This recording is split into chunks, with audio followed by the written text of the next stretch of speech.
Sale in Sharia can be defined as the exchange of thing of a value by another thing of value with mutual consent. There are 5 basic elements of sale, which are seller, buyer, subject matter, price, and also sigah, which are ijab and qabul. This basic element of sales has its own conditions. For condition for seller and buyer, first, buyer and seller should be seen. It means that they must be mentally sound at the time of sale. Secondly, both should be mature. They must understand the nature of sale. For condition for such a matter, first, the subject must exist at the time of sale. Second, subject must be valuable, then usable, capable of ownership or title, capable of delivery and possessions. Then seller must have ownership and risk. It means what is not owned by the seller cannot be sold. Lastly, subject must be specified or quantified. Then, for the condition for price, firstly is quantified. Measuring unit of the price should be known. Secondly, the price should specify in terms of currency in order for a sale to be valid. However, if the price is uncertain, the sale is void. Okay, for type of sales, there are 7 types of sale. First, musawama. It refers to normal sales which cost price is not known. Secondly, murabaha refer to sale which cost and sale price is known to the buyer. Thirdly, muqayyada refers to barter sales. Then serve refer to sales of gold, silver and also currency. Then salam sales refer to sale which payment is on the spot but delivery of good is deferred. Then istina refer to sale which commodity is transacted before it come into existence. For example, manufacture.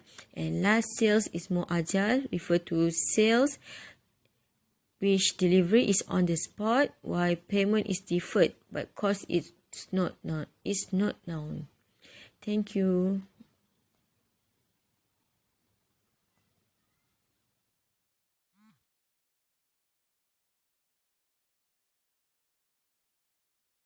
E-wallet is a software-based system that acts as a virtual instrument to make payment and transfer when no physical money involved.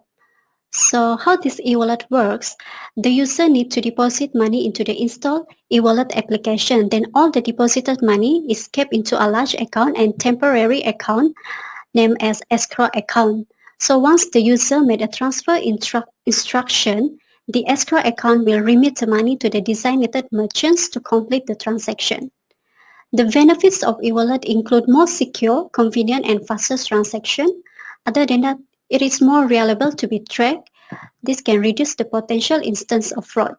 There are 2 types of e-wallet issuer, which is bank e-wallet issuer and non-bank e-wallet issuer. In Malaysia, as of 2019, there are 48 e-wallet issuer regulated by Bank Negara Malaysia. Some of the top and popular e-wallet issuer in Malaysia is GrabPay, Touch and Go e-wallet, Razorpay, Vcash, and Boost. Transactions in e-wallet are considered to be halal as long as there is no element of riba, gharar, maisir, illegal things, and cruelty. There are several elements that we need to be considered in what extent the e-wallet comply with the underlying principle of Sharia. First, the promotion of backfill bonuses with no element of card and riba. The bonuses is derived from profit of the purchase charge, not from the customer money and unlawful activity. Second, must not dealing with prohibited goods and services such as not buying banned alcohol. Third, the e-wallet provider should not use the e-wallet deposit for any other purposes other than transaction made by the e-wallet user only. The money should remain in the user special account if there is no transaction made by the user. Fourth, the resources of promotion and reward to customer must come from Sharia compliant activity. Fifth, the promotion offers must not conflict with the law. Because some e-wallet providers, they offer lucky draw to customer to encourage the customer to simply using the e-wallet services. For example, the user need to pay 1 ringgit from their e-wallet account to participate in the lucky draw. So if they win, they will win prizes in the form of 1,000 ringgit, for example.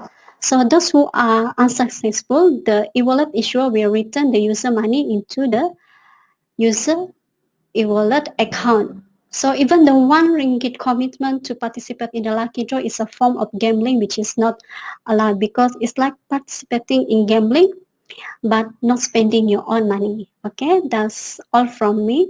Thank you.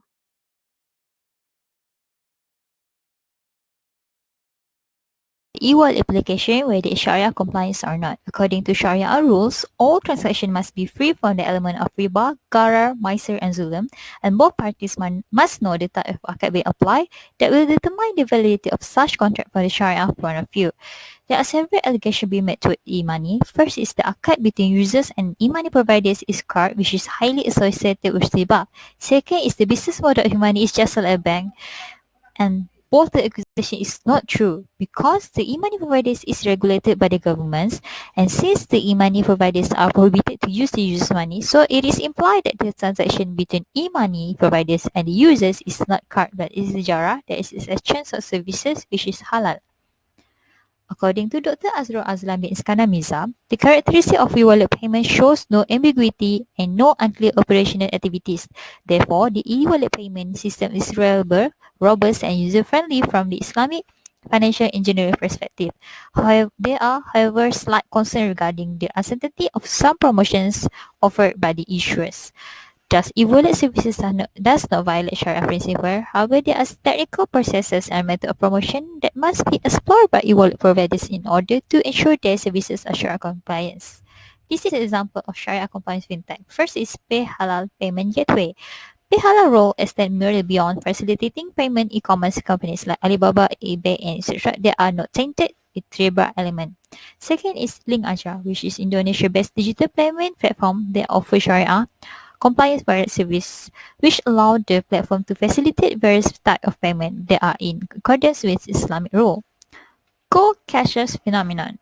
In January, the government has set a target of 15 million e-wallet users and offer free shopping money worth RM30 ringgit to eligible users.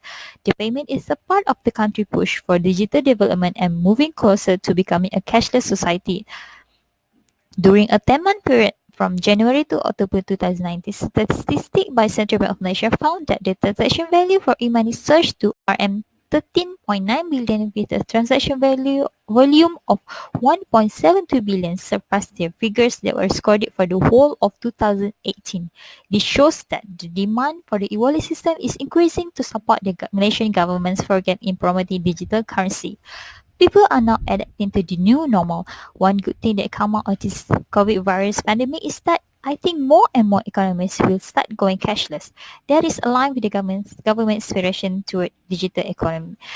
Predicting that escalation here to say, the CEO of the NG Digital said that even when the MCO is lifted, the riot will remember this cashless habit that has become the new normal and continue to transact digitally. That's all. Thank you.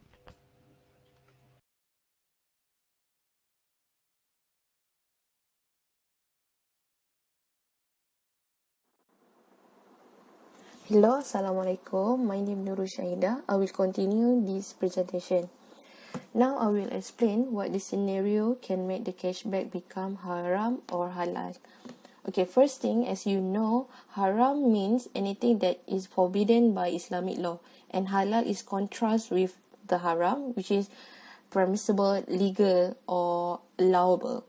So what the situation make cashback haram? The cashback credit. What is cashback credit? For example, a mobile seller wants to sell a car RM80,000. So the buyer agreed to make an installment within 10 years. At the second year is consuming the car, the seller tells to the buyer, if you can pay within 5 years, they have cashback RM20,000. So the total payment is RM60,000 if you can pay earlier than the first agreement. So cashback RM20,000 is haram. Mean as a Muslim, we cannot take that money. It become haram because akad is not clear. What is akad? Akad is called as a contract or an agreement or a transaction that framed by Sharia value. Akad is not clear because they have two transactions in one trade. Okay, it is based on the hadith narrated by Ahmad and An-Nasar of Abu Hurairah anhu that the Prophet Allah alaihi salam prohibit two transactions in a one sale transaction. Okay, this hadith was classed as sahih by Al-Tirmizi and Ibn Hibban. So now what the scenario that cashback become halal? So when the seller and the buyer can fulfill the akad, it means one thing or one benefit will trade with the one price. Then the seller can give the cashback before or after transaction. The scenario when the seller want to give a cashback as a rebate or discount, it is before akad. We can accept this kind of cashback because it happened before the agreement. So we can find the one benefit and one prices. For the another situation cashback that become halal, like after 10 years, the buyer can commit to finish the payment of the car, then the seller won't give the cashback as a gift. As we know, it can't happen in a real life if we buy the car, but mostly if we go to online shopping or shopping at a mall, after do the payment, the cashier will give us as a voucher. So this is type of the cashback that are given to encourage buyer to buy again their stuff. So this is cashback after transaction, it's halal. So we allowed to take it. That's all for me. Thank you.